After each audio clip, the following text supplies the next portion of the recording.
set to kick off. The kickoff unit is out on the field, and they will send this one away.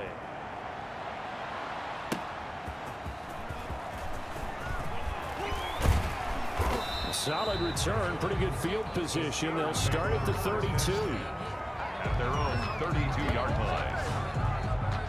So with the Steeler offense on their way out, let's take a look at the playoff picture in the AFC. And with the final fortnight of games upon us, teams jockeying for position. Some of these games really starting to take enormous importance as they always do this time of year. I like how you use fortnight. Hey, you're impressed, don't you? I am impressed. That means 2 weeks, if I'm not mistaken, correct? That does. But how about exactly what you're talking about? Going down the stretch, how much importance is placed on these games. Look, everyone's talking about every game's important. When you get to this time of year, maybe that importance gets... And he's going to go down. They sack him back at the 42. They're going to need to get up and set in a hurry. Finding a safety valve here. That's complete. Now the Steelers use the first of their 3 timeouts as they get the stoppage with a little over 50 seconds to go in the first half. On 3rd down, here's Graham. Finds Roberts left side. And he'll go out of bounds after taking it a little further down inside the 40. Just a 5-yard pickup, and it leads to 4th down. On for the field goal. A 56-yard attempt. And that is no good. And this score will stay right where it is. And this is one of the risks you run when you attempt a long field goal. If you miss, the defense takes over at the spot of the placement. So now they've got a chance to get one more drive in before halftime. The Bengals drive about to get going. They've really distanced themselves. They have put the pedal to the metal, I guess, so to speak. So definitely have them in the rearview mirror, don't they? I mean, you're exactly right. Being able to string together these drives that end up in points, it's almost like a run in basketball to create that distance, and they're on a really big-time one right now. It becomes contagious, doesn't it? It absolutely does, because oftentimes it translates to your defense as well, because they're excited about getting the ball back for their offense that's playing so well. Well, they are clicking right now.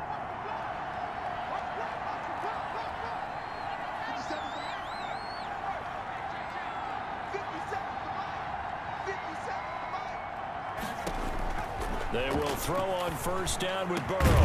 That is caught at the 7.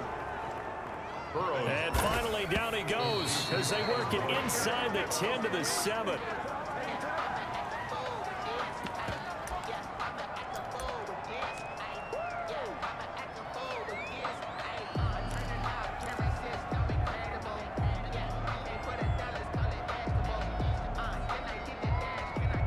They'll try again here from the 7 on 2nd and goal. To the air again, Burrow. The quick slant caught. And he will take it on in for a Bengals touchdown. Touchdown. John Ross, as the first half is winding down, and the Bengals add on to their lead. If you didn't know it, it won't surprise you to find out that this team leads the league in scoring. They've been a quick strike team all season long. There's another example. They did it again. This offensive coordinator, right now you can write his ticket towards being a head coach. He's advanced in the ways of offense. And he's been a busy man, 5 for 5 now as he knocks another one through to extend the lead. Just a 4-play drive that time. And it's finished off with a Cincinnati touchdown. Elliott Fry set to kick off.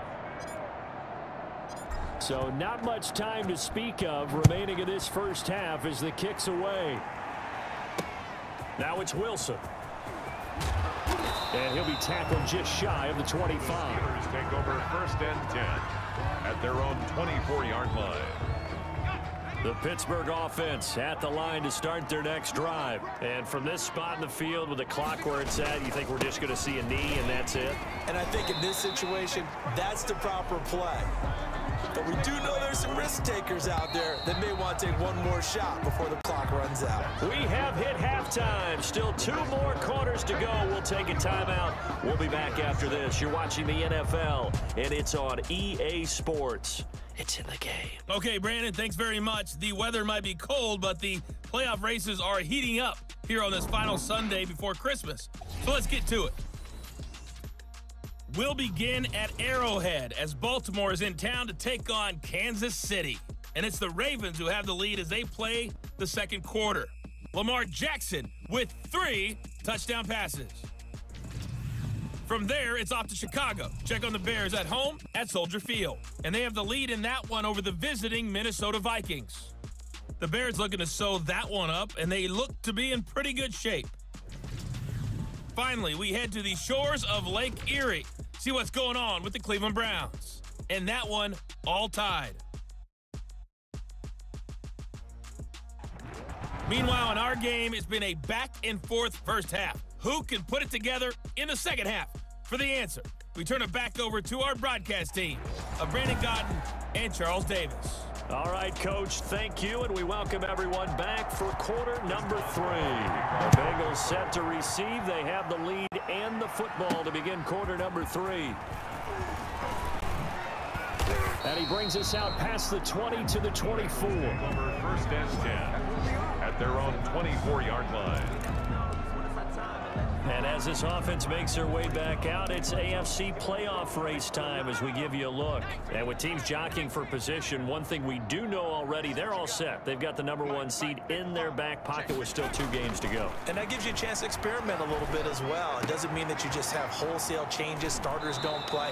I'm not talking about strictly that. I'm talking about guys who maybe haven't played enough during the year, or you want to see them in different spots. You know, can that running back split out and catch the football a little bit as you head to the playoffs? Maybe you run a few plays to put them on tape and make your opponents watch them and say, oh, we got to prepare for that. A lot of ways they can go, knowing that they own the #1 spot. Number 31. Calling a gain of 4 on first, and that'll make it second down. Brandon, we just saw the benefits of being able to run the ball successfully. They pick up 4 yards on that carry. So now if you're a play caller, you can do just about anything you want, but on the defensive side of the ball, you're scrambling a little bit.